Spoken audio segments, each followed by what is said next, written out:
السلام عليكم ورحمة الله وبركاته، متابعينا الكرام من كل مكان أينما كنتم وأينما حللتم. العالمية معكم من بحر البلطيق إلى المحيط الهادي، ومن أقصى الجنوب إلى أقصى الشمال، بجميع اللهجات واللغات. معكم اليوم برفقة الأستاذ الكبير معاذ.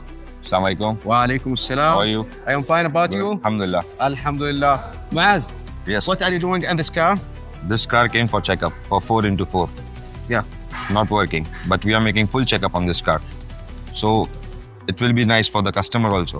At least he will know what are the problems in the car. Okay. Nice. So we can do step by step, work on it. Yeah. Nice job. Thank you. Thank you. جماعة الخير، أي حد عنده سيارة ويحب إنه يفحصها أو يشيك عليها، العالمية صيانة السيارات معكم قلبا وقالبا، فأهلا وسهلا فيكم. تشرف.